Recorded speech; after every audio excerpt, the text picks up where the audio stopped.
Hi అండి, welcome to our channel. ఇవాళ నేను ఒక మంచి బ్రేక్ఫాస్ట్ రెసిపీతో నేను మీ ముందుకు వచ్చేసాను. అదేంటో మీ అందరికి ఇప్పటికే అర్థమైపోయి ఉంటుంది. అది ఊతప్పం. చాలా సాఫ్ట్గా హోటల్లో లాగా ఎలా చేసుకోవాలో ఇవాళ నేను చూపించిపోతున్నాను. పక్కా మెజర్మెంట్స్తో చూపించిపోతున్నాను. లాస్ట్ వరకు వీడియో చూడడానికి ట్రై చేయండి. ఫస్ట్ నేను ఒక గిన్నెని తీసుకున్నాను.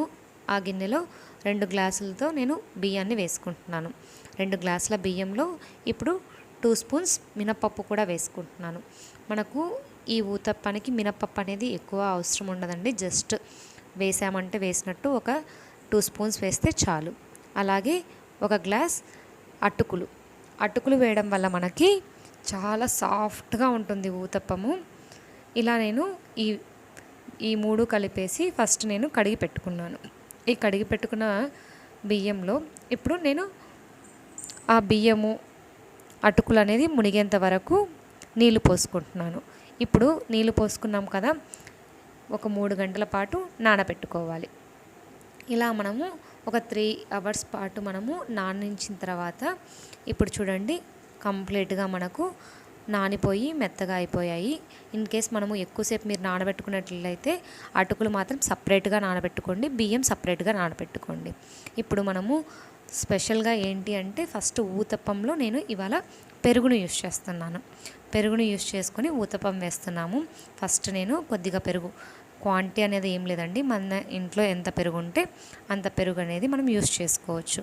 ఫస్ట్ నేను ముందుగా నానబెట్టుకున్న బియ్యము అటుకులు అనేది వేస్తున్నాను. వాటర్ లేకుండా మనము గ్రైండ్ చేసుకోవాలి. ఫస్ట్ గ్రైండర్లో వేసుకోవాలి. మిక్సీ లేదా గ్రైండర్ మీ ఇష్టం అండి. ఇలా నీళ్ళు లేకుండా గ్రైండర్లో వేసుకున్న తర్వాత కొద్దిగా పెరుగును వేసుకుంటూ మనము గ్రైండ్ చేసుకోవాలి. మనము పెరుగు అనేది ఇన్ కేస్ ఎక్కువగా ఉంటే వేసుకోండి, లేదు తక్కువగా ఉందంటే ఎంత కొద్దిగా పెరుగైనా పర్లేదు, రిమైనింగ్ అనేది వాటర్తో మనము రుబ్బుకోవచ్చు పిండిని. ఇప్పుడు నా దగ్గర పిండికి సరిపడా పెరుగు ఉంది, సో నేను పెరుగు వేసుకుని రుబ్బేసుకుంటున్నాను. ఒక గ్లాస్ పెరుగు ఉన్నా చాలండి మనకి. ఇప్పుడు నేను రుబ్బుకున్న తర్వాత దీన్ని ఒక 3 అవర్స్ పాటు నేను రెస్ట్ ఇచ్చేసాను. అంటే కొద్దిగా పులిసిన పెరుగు అయితే వెంటనే మనము ఈ ఊతప్పం అనేది వేసుకోవచ్చు. ఒకవేళ మనము పులవని పెరుగు అంటే కొద్దిగా మనము దానికి రెస్ట్ ఇస్తే, అంటే కొద్దిగా పులవనిస్తే బాగుంటుంది మనకి ఊతప్పం టేస్ట్ అనేది. ఇప్పుడు నేను ఈ పిండినంతా కూడా నేను ఒక గిన్నెలోకి నాకు కావాల్సినంత షిఫ్ట్ చేసుకుంటున్నాను. ఇప్పుడు ఇందులో కొద్దిగా ఉప్పు, అలాగే ఒక చిటికెడు వంట సోడాను కూడా యాడ్ చేస్తున్నాను. మనకు ఈ ఊతప్పానికి అనేది బ్యాటర్ అనేది కొంచెం చిక్కగానే ఉండాలి. మనము దోశ బ్యాటర్ కంటే కూడా కొద్దిగా ఊతప్పం బ్యాటర్ అనేది కొంచెం గట్టిగానే ఉండాలి. చూడండి మనకు కన్సిస్టెన్సీ ప్రకారం మనము బ్యాటర్ని ప్రిపేర్ చేసుకోవాలి. ఇప్పుడు నేను ఒక దోశ పెన్నాన్ని పెట్టేసుకొని బాగా కాలిన తర్వాతే దోశ పెన్నం మీద మనము ఊతప్పం అనేది వేసుకోవాలి. ఇప్పుడు మనము దీనికి ఆయిల్ అనేది అప్లై చేసేసుకున్నాను. నేను ముందుగా ఆయిల్ అనేది అప్లై చేసేసుకొని ఇప్పుడు నేను దోశను అంటే ఊతప్పాన్ని వేసుకుంటున్నాను.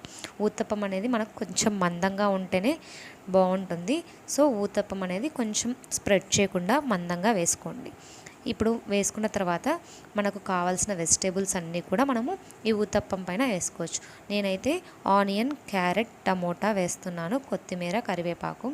ఇంకా మీరు కావాలి అంటే క్యాప్సికమ్, ఇంకా వేసుకోవాలంటే బీట్రూట్, ఇలా ఏ వెజిటేబుల్స్ అయినా మీరు యాడ్ చేసుకోవచ్చు.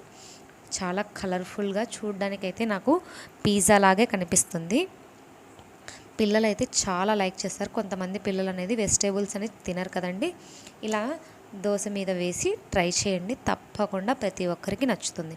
మనము ఇలా పైన మనము ఒక బౌల్ని అంటే ప్లేట్ని అలా పెట్టేసి మనము ఉంచుకోవడం వల్ల మనం పైన వేసిన వెజిటేబుల్స్ అన్నీ కూడా బాగా మగ్గిపోతాయి. ఇలా మనము దోశను 2 వైపులా కాల్చుకోవాలి. మీడియం ఫ్లేమ్లో పెట్టుకొని మాత్రమే మనము దోశను అనేది కాల్చుకోవాలి. ఎందుకంటే మనము వేసిన వెజిటేబుల్స్ అన్నీ కూడా కుక్ అవ్వాలి కదండి. సో మీడియం ఫ్లేమ్లో మనము ఈ ఊతప్పం అనేది కాల్చుకోవాలి. మనకు ఒకవేళ పిండి అనేది ఎక్కువగా పులిసినట్లయితే మనకు పెన్నానికి అంటుకునే అవకాశం ఉంటుంది. సో కొద్దిగా చూసుకొని మనము బ్యాటర్ అనేది కొంచెం గట్టిగానే ప్రిపేర్ చేసుకోవాలి. మరీ లూజ్గా ఉన్నట్లయితే మనకు ఊతప్పం అనేది హార్డ్గా ఉంటుంది, గట్టిగా ఉంటుంది. సో మనము ఊతప్పం కొంచెం సాఫ్ట్గా రావాలి అంటే బ్యాటర్ అనేది కరెక్ట్ కన్సిస్టెన్సీలో మనము ప్రిపేర్ చేసుకోవాలి. చూసారు కదా ఎంత ఈజీగా మనము ఇంట్లోనే ఊతప్పాన్ని తయారు చేసుకోవచ్చు. ఎలా వచ్చిందో మీరు కూడా నాకు కామెంట్ బాక్స్లో తెలియజేయండి.